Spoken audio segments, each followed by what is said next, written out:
L'intelligence, c'est apprendre de ses expériences. Et la sagesse, c'est apprendre de l'expérience des autres. À travers cette vidéo, je veux partager avec toi l'expérience de ceux qui ont réussi. Quelles sont les clés qu'ils ont mis en pratique pour connaître le succès en affaires, afin de te permettre de gagner du temps et te faire aussi connaître la réussite en affaires. Je t'invite à rester jusqu'à la fin de cette vidéo parce qu'il ne s'agit pas juste de mettre une clé en pratique, mais de mettre en pratique l'ensemble des clés pour garantir le succès que tu connaîtras.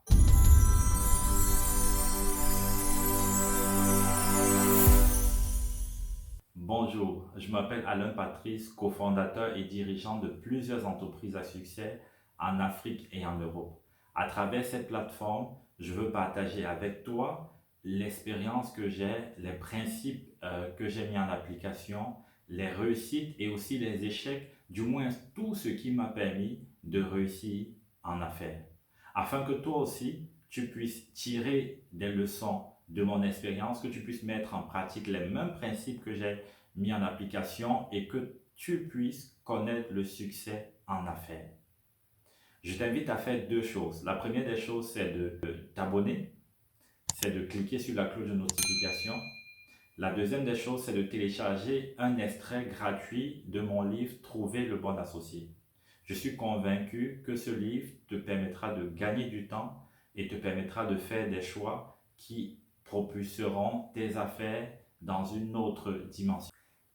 5 secrets majeurs des entrepreneurs à succès ou 5 secrets gagnants ou encore 5 principes que ces entrepreneurs mettent en application quotidiennement pour connaître le succès en affaires. C'est ce que nous allons partager durant cette vidéo. Durant les 2 dernières vidéos, nous avons parlé de 3 secrets. Nous avons parlé de la vision, nous avons parlé de la persévérance et nous avons parlé de la passion. Je t'invite à, si tu n'as pas encore fait, à aller regarder ces vidéos parce qu'il ne s'agit pas uniquement de pratiquer, de mettre en application un principe, mais il faut mettre en application tous les 5 principes et même plus pour pouvoir connaître le succès en affaires. Aujourd'hui, nous abordons le 4e principe ou le 4e secret qui est la flexibilité.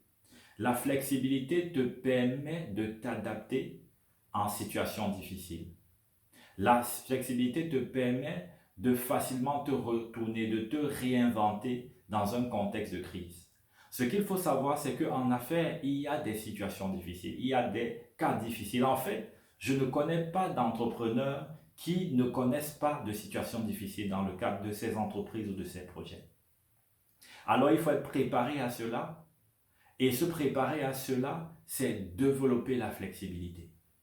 Parce que la situation difficile, les contextes de crise nous obligent à nous réinventer, nous obligent à prendre des décisions à l'instinct, nous obligent à sortir des sentiers battus pour innover. Et c'est très important. Je me rappelle un matin, j'étais en train d'accompagner ma fille à la crèche et puis le chemin que je prenais habituellement, il y avait des bouchons, il y avait des voitures et ça n'avançait pas. Et là, j'étais sur le chemin, je me disais, mais qu'est-ce que je fais là? Pourquoi est-ce que je ne prends pas un chemin détourné? Et je me suis rendu compte que par réflexe, j'ai vu le bouchon, mais je suis venu me garer pour attendre. Et à ce moment, j'ai décidé de prendre un autre chemin. J'ai pris un autre chemin qui me faisait prendre plus de temps qu'habituellement, mais compte tenu du contexte, c'était la meilleure décision possible. Alors, ce qu'il faut savoir, c'est que la vision ou l'objectif que j'avais de déposer ma fille n'a pas changé, mais ce qui a changé, c'est le chemin que j'ai emprunté pour accomplir cette vision. En situation de crise, c'est pareil. Notre vision ne change pas, nos objectifs ne changent pas, ou du moins des objectifs à moyen ou à long terme. Les objectifs à court terme peuvent être revus ou changés, mais nos objectifs ne changent pas. C'est le chemin que nous empruntons pour accomplir ces objectifs qui doit être dévié, qui doit être recréé. Et ça, c'est important. Je prends un autre exemple lié à l'entrepreneuriat et lié à l'une de mes entreprises, Optima Advisory. J'en parle tout le temps. Et comme je vous ai dit, durant mes vidéos, je veux parler des choses que j'ai touchées du doigt, des choses que j'ai vues qui marchent et c'est uniquement ces choses que je veux partager avec vous. Et donc, chez Optima Advisory, je me rappelle, on était créé, je crois que c'était en 2000, on a été créé en mai 2017 et c'était 2, 3 mois après le lancement de nos activités. Donc, on venait à peine de commencer, on avait placé, je crois, 1 ou 2 consultants. Et là, on avait une opportunité à l'international. On avait la possibilité de s'étendre dans un autre pays, dans une grande banque à l'international. On avait la possibilité d'intégrer un grand compte, un grand client à l'international. Et alors, cette opportunité de mission, on ne l'attendait pas. Elle est venue et en plus, c'était un poste stratégique et un poste qui était facturé, qui était très bien facturé. Donc, sur ce poste-là, de manière annuelle, on était supposé avoir 216 000 euros de revenus annuels. Et là, on s'était dit, pour une entreprise qui démarre, c'est le jackpot. Alors, on a recruté un consultant. Le consultant était en process de recrutement pour ce poste-là. En même temps, compte tenu des délais, il a passé les entretiens. En même temps, on a passé les entretiens, on a validé le consultant. Il a passé des entretiens aussi chez le client. Ça s'est rapidement enchaîné. Et donc, le client a retenu le consultant. Et le consultant, après avoir reçu la réponse du client, a dit finalement, il ne comptait plus, il ne voulait plus aller à l'international. Alors qu'on l'avait choisi parce qu'il avait décidé, il avait accepté d'aller à l'international, on l'avait proposé au client parce qu'il avait accepté. Et maintenant que le client valide sa candidature, il décide de décliner et de nous quitter. C'était un coup dur pour une entreprise qui naissait. On avait perdu un client jusqu'à aujourd'hui. On n'est plus le manager, en tout cas, ne nous a plus sollicité. On avait perdu une opportunité d'expansion à l'international et on avait perdu un revenu conséquent qui devait permettre à la société d'avoir un bon matelas de trésorerie. Et là, c'était dur. C'était une situation compliquée de crise. Et il fallait se réinventer. Il fallait réinventer nos process. Il fallait rebondir rapidement. Voilà. Accuser le choc, mais rebondir rapidement. Et donc, dès que ça s'est passé, dès le lendemain, on était au taquet. On était au taquet pour chercher de nouvelles missions, pour recruter de nouveaux consultants. On ne s'est pas laissé abattre par cette situation. On a été flexible. On n'a pas été rigide. On a été flexible en ce qu'on a directement et rapidement adapté nos process. Maintenant, on exigeait des consultants qu'on présentait chez le client de pouvoir nous donner la promesse de rejoindre le client s'ils étaient retenus au bout de X semaines. Et donc, on avait mis une garantie supplémentaire. On avait verrouillé le recrutement de tous les consultants qu'on présentait à nos clients. Et donc, c'était une situation difficile et c'était une situation qui a demandé qu'on soit flexible, qu'on réinvente la manière dont nous fonctionnons. Et c'est cela la flexibilité. La flexibilité te permet de directement réagir. La flexibilité te permet de ne pas être mal à l'aise dans une situation difficile. Ça fait mal, mais tu t'adaptes et tu avances. Et donc, c'est ce qu'on a fait. On s'est adapté et on a avancé. Et c'est l'une des qualités de ceux qui réussissent. Dans des situations de crise, ils apprennent à surfer sur la vague et à avancer. Et donc, vous aussi, si vous voulez connaître le succès en entreprise, vous devez apprendre à surfer sur la vague et à avancer. Vous devez apprendre dans des situations de crise, dans des situations difficiles, à vous réinventer et à avancer. La seconde chose que produit la flexibilité, c'est qu'elle nous donne la possibilité de saisir les opportunités. Les opportunités sont des occasions favorables temporelles. Ce sont des occasions qui ne se reproduiront, qui ne se présenteront peut-être plus à nous. Ce sont des occasions qui viendront peut-être dans le futur, mais de manière beaucoup plus rare. Une opportunité se présente, un entrepreneur, des entrepreneurs à succès ont cette capacité de sentir l'opportunité et de la saisir. Ce qu'il faut savoir, c'est que l'opportunité ne suit pas les process habituels. Donc, si vous voulez juste vous contenter des process que vous avez établis qui sont bien, qu'il faut respecter, vous n'allez pas saisir les opportunités qui se présentent à vous. Parce que toutes les opportunités ne suivent pas ces process-là. Et donc, on avait des process, on a saisi plusieurs opportunités, que ce soit chez Optima, chez Space, ou dans ma vie de manière générale, j'ai eu à saisir plusieurs opportunités parce que j'ai senti l'opportunité. Ça ne veut pas dire foncer tête baissée, mais ça veut dire qu'il faut se réinventer. Il faut plus de souplesse. Il faut beaucoup plus de souplesse. Il faut pouvoir décider rapidement. Il faut pouvoir choisir rapidement. Et donc ça, c'est la flexibilité des grands entrepreneurs. Beaucoup de chefs d'entreprise de multinationales vous diront que les décisions les plus grandes, les décisions qui ont le plus d'impact qu'ils ont prises, ce sont des décisions qui ont été prises de manière rapide. Ces décisions n'ont pas été prises en consultant toutes sortes d'indicateurs de KPI, mais sont des indicateurs qui ont été pris de manière rapide. Ils ont senti et ils sont allés. Ils n'ont pas foncé tête baissée, mais ils sont allés. Ils ont eu peut-être quelques indicateurs, quelques éléments et ils ont pu décider rapidement. C'est cela aussi la qualité des grands entrepreneurs. Le cinquième secret, c'est l'ouverture. Il faut être ouvert. C'est une qualité très importante. C'est un secret très important. Être un entrepreneur ouvert. Comment est-ce qu'on est ouvert? On est ouvert de différentes manières. On est ouvert par la formation. On est ouvert en déléguant et on est ouvert par l'association. L'ouverture, c'est la capacité de prendre de l'autre, la capacité de faire confiance à l'autre, la capacité de dépendre de l'autre. Parce qu'il faut une capacité pour pouvoir dépendre de l'autre. Ouvert par la formation, le premier point. Les entrepreneurs à succès sont des personnes qui se forment. Ce sont des personnes qui ne sont pas figées comme des monuments, mais sont des personnes qui sont dans une dynamique d'apprentissage. Quelqu'un qui a arrêté d'apprendre, c'est quelqu'un qui a arrêté de progresser.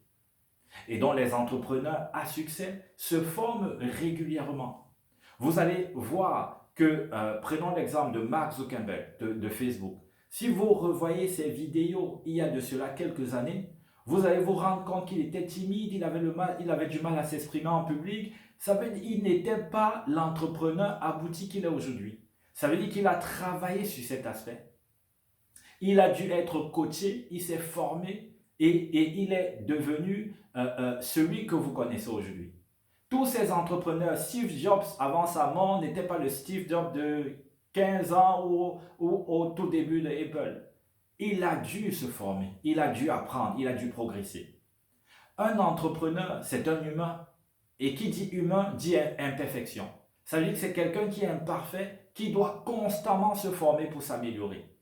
La formation est un élément important. Il doit se former pour augmenter ses compétences, se former pour augmenter son expertise, se former aussi d'un point de vue personnel pour améliorer sa personnalité, améliorer sa capacité à manager, améliorer son relationnel, améliorer sa manière de s'exprimer, améliorer son art oratoire. L'entrepreneur doit se former et doit se former constamment. Un entrepreneur qui n'est pas ouvert par la formation est un entrepreneur qui connaîtra un succès d'un temps. Parce que le monde évolue, il faut s'adapter, il faut se former, il faut apprendre. Et si vous aussi, vous voulez entreprendre et connaître du succès dans vos projets, dans votre entreprise, vous devez absolument décider de vous ouvrir à la formation, de vous former, d'apprendre du secteur, de suivre l'actualité sur le secteur, d'augmenter vos compétences, d'augmenter votre valeur, de vous adapter. Nous avons dit l'ouverture, le second point de l'ouverture, ce n'est pas la délégation. Un entrepreneur, c'est quelqu'un qui apprend à déléguer. En fait, je ne considère pas quelqu'un comme un entrepreneur s'il n'est pas capable de quitter, si vous quittez votre entreprise pendant 90 jours, est-ce que votre entreprise va continuer de tourner? Si à cette réponse vous dites non, ça veut dire que vous n'êtes pas encore entrepreneur. Vous pouvez être votre propre employeur, vous pouvez être un praticien, vous pouvez être beaucoup de choses, mais vous n'êtes pas un entrepreneur. Vous pouvez même entreprendre sans être un entrepreneur, entreprendre des projets, entreprendre sans être un véritable entrepreneur. La caractéristique des entrepreneurs à succès, c'est qu'ils ont pu déléguer. Ils ont pu accorder la possibilité aux autres de s'exprimer, de mettre en valeur le talent qu'ils ont et de le mettre au service du collectif. Et c'est cela un entrepreneur à succès. Vous devez apprendre à déléguer. Pour ceux qui sont dans des projets et qui ont des personnes qui travaillent avec eux, le but, ce n'est pas de ne pas maîtriser le process. Mais il faut maîtriser le process, mais il faut permettre à chacun de pouvoir s'exprimer. En tant qu'entrepreneur, on ne connaît pas tout. On n'est pas excellent dans tout. On n'a pas les mêmes talents et les mêmes capacités. Celui qui travaille avec vous a des capacités. Et si vous lui faites confiance et si vous laissez à la personne le champ pour s'exprimer, vous serez surpris de voir ce qu'il peut produire. Il ne s'agit pas toutefois de déléguer n'importe comment.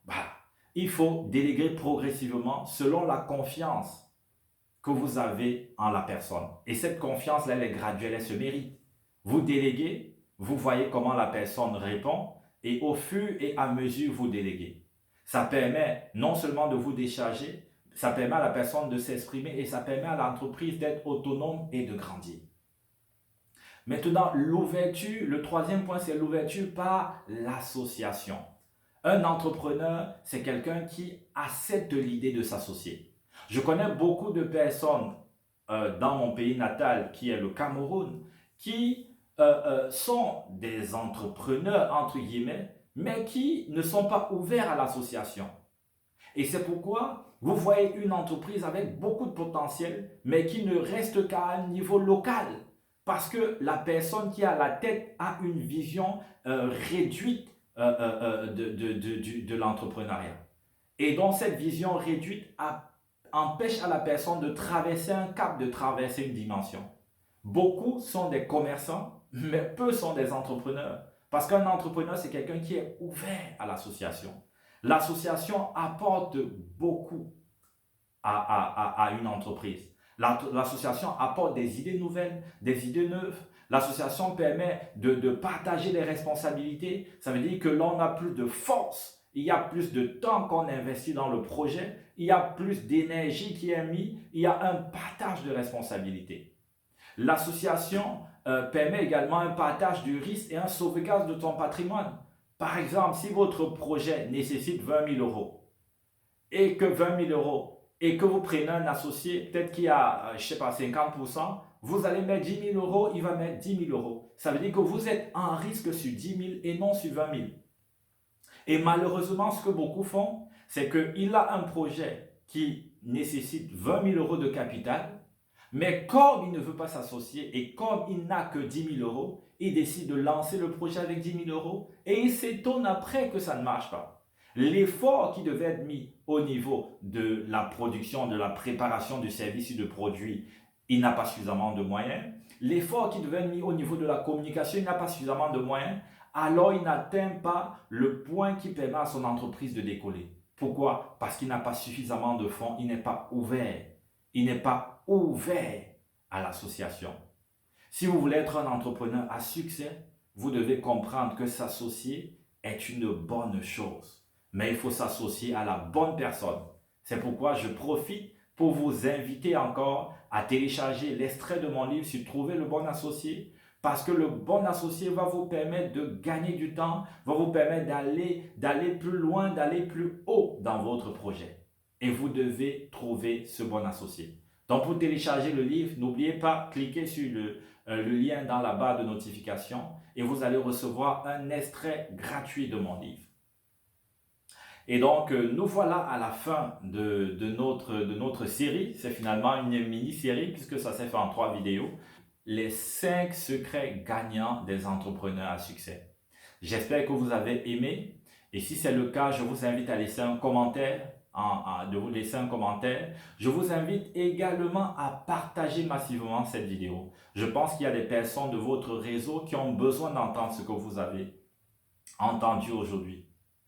Et aussi, aider la chaîne à être beaucoup plus connue, partager, informer et inviter les gens à s'abonner sur cette chaîne. Et vous-même, n'oubliez pas, abonnez-vous, abonnez-vous, abonnez-vous. Donc ensemble, on fera de grandes choses et ensemble, on va susciter un peuple d'entrepreneurs. On va susciter des milliers d'entrepreneurs qui vont se lever et qui connaîtront le succès en affaires. On se dit à bientôt pour une prochaine vidéo.